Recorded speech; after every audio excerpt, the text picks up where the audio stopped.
যে জায়গাতে দাঁড়িয়ে আছি, যে তিরঙ্গা আমরা এখানে খুব শান এবং গৌরবের সাথে উত্তোলন করেছি, প্রথমে সেই পতাকা সম্পর্কে দু তিনটা কথা বলবো। এই যে পতাকা আমরা উত্তোলন করেছি, এটা শুধুমাত্র একটু করা কাপড় নয়, এটা ভারতের মান, ইজ্জত, সম্মান, গৌরব সব নিহিত আছে। এই পতাকার উপরে যে কালার গেরুয়া স্যাফরন কালার, সেই কালার আমাদেরকে বলে দেয় আমাদের ভারতবর্ষের শৌর্য, বীর্যের প্রতীক, আমাদের বীর সেনানী, বীর সাহসী, বীর স্বাধীনতার সংগ্রামী, যাদের ত্যাগের বিনিময়ে আমরা স্বাধীনতা পেয়েছি, তাদের সংগ্রামের সেই আদর্শগুলো আমাদেরকে মনে করিয়ে দেয়। আমাদের পতাকার মধ্যে যে সাদা রংটি আছে, সেই সাদা রংটি আমাদেরকে বলে দেয় শান্ত প্রকৃতির ভারতবর্ষ, শান্তি এবং পবিত্রতায় বিশ্বাস করে যে ভারতবর্ষ, তার প্রতিনিধিত্ব করছে আমাদের মধ্যে সেই সাদা কালার। বিকশিত ভারত যে বিকাশ হচ্ছে, বিকশিত ভারতের যে সিম্বল, তার প্রতিনিধিত্ব করছে আমাদের সবুজ কালার। কৃষি প্রধান ভারতবর্ষের বিকাশের মেইন জায়গাটা হচ্ছে কৃষি, এবং তা হচ্ছে আমাদের সবুজ রং, তাতে নিহিত আছে।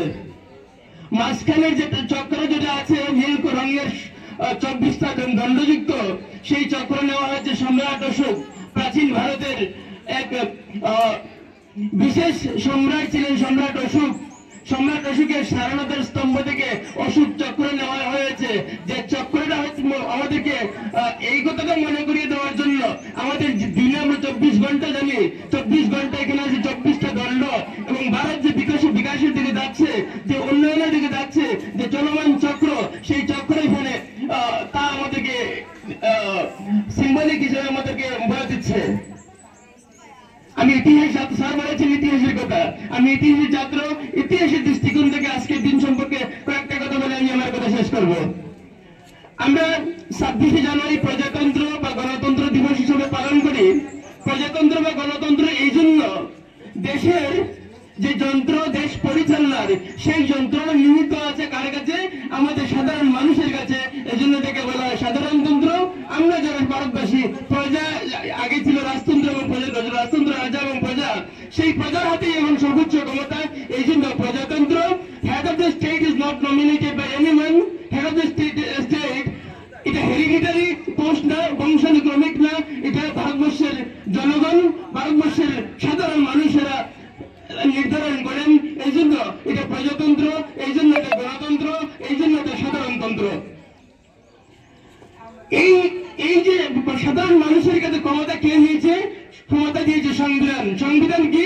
সংঘবদ্ধ বিধান। বিধান আমরা জানি, রুলস এন্ড রেগুলেশন, নিয়ম নীতি যে জায়গাতে সংঘবদ্ধ করে রাখা হয়েছে, সেটা হচ্ছে সংবিধান। ভারতবর্ষের সংবিধান আমরা অত্যন্ত গৌরব অনুভব করি।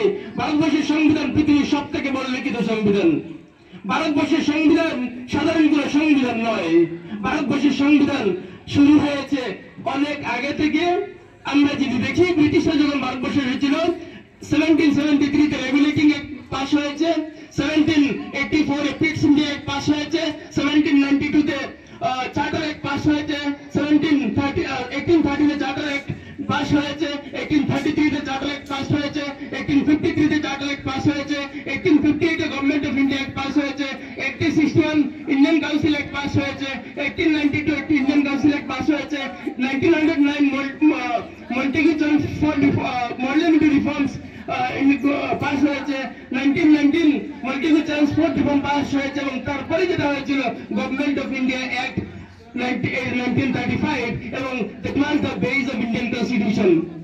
আমরা যখন কলেজে ক্লাস আরম্ভ হয়, স্কুলে ক্লাস আরম্ভ হয়, ক্লাসের নতুন রুটিন আরম্ভ হওয়ার আগে আমাদের আগের বছরের রুটিন দিয়ে কয়েকদিন ক্লাস চালানো হয়। আমাদের দেশ স্বাধীন হয়েছিল 1947 ইংরেজির 15 আগস্ট, যা আমরা জানি। তারপরে আমাদের দেশ কিভাবে চলেছে, আমাদের যে আজকে 76 রিপাবলিক আমরা পালন করছি, এর আগে 76টা শুরু হয়েছিল 1950 জানুয়ারি থেকে। এর ডে অফ ইন্ডিপেন্ডেন্স টু 25 জানুয়ারি 1950 কিভাবে চলেছে? আমাদের আগের রুটিনে চলেছে। আগের রুটিন কোনটা ছিল? Government of India 1935। তো আমাদের যে সংবিধান যে রচনা হয়েছিল, পৃথিবীর সব থেকে বড় লিখিত সংবিধান, তার রচনা একদিনে হয়নি। তার রচনা টোটাল সময় লেগেছে 2 বছর। পলিটিশিয়ান স্যার আছেন 2 বছর 11 মাস 18 দিন। আমাদের সংবিধান মোট 395টি আর্টিকেল নিয়ে আমাদের সংবিধান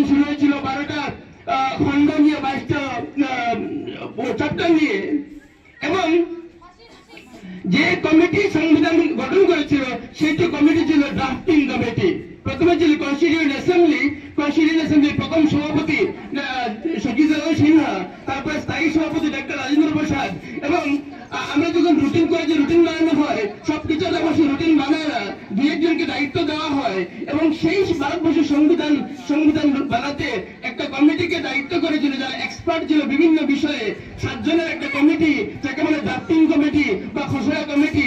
সেই কমিটির সভাপতি ছিলেন ডক্টর বি.আর. আম্বেদকর, এবং আসাম থেকে একজন ছিলেন মোহাম্মদ শাহাদুল্লাহ, ছিলেন জওহরলাল নেহরু। এবং এই কনস্টিটিউয়েন্ট অ্যাসেম্বলি তোমাদের জানার জন্য বলছে, হয়তো অনেক ছাত্রছাত্রীদের জানা নেই, এই কনস্টিটিউয়েন্ট অ্যাসেম্বলিতে আমাদের শিলচর জায়গার একজন প্রতিনিধি ছিলেন। হয়তো অনেকে শিলচর একটা কলেজের নাম শুনেছ, ল কলেজ, একে চন্দ্র ল কলেজ, অরুণ কুমার চন্দ্র ল কলেজ। এই অরুণ কুমার ছিলেন সেই কনস্টিটিউয়েন্ট অ্যাসেম্বলির একজন মেম্বার। তো 2 বছর 11 মাস 18 দিন সময় নিয়ে সংবিধান যেটা রচনা হয়েছিল 60টা দেশের, সামনে ছিল গভর্নমেন্ট অফ ইন্ডিয়া অ্যাক্ট 1935 এবং পৃথিবীর বিভিন্ন দেশের সংবিধানের উৎকৃষ্ট অংশ যেটা ভারতের জায়গায় সিট করবে, এইভাবে অংশগুলো নিয়ে কাস্টমাইজ করে ভারতের মতো করে ভারতের সংবিধান রচনা করে সেই খসড়া কমিটি সংবিধান সভাকে সাবমিট করেছিল 26 নভেম্বর 1949। তারপরে আমরা যখন আমাদের বাড়িতে বা বিয়ের অনুষ্ঠান হয় বা আমরা যখন নতুন একটা ঘর রেশন দেব, তো আমরা পঞ্জিকাতে ক্যালেন্ডারে ভালো একটা ডেট দেখি, কোন দিন এটা কার্যকরী হবে, কোন দিন এটা শুরু হবে।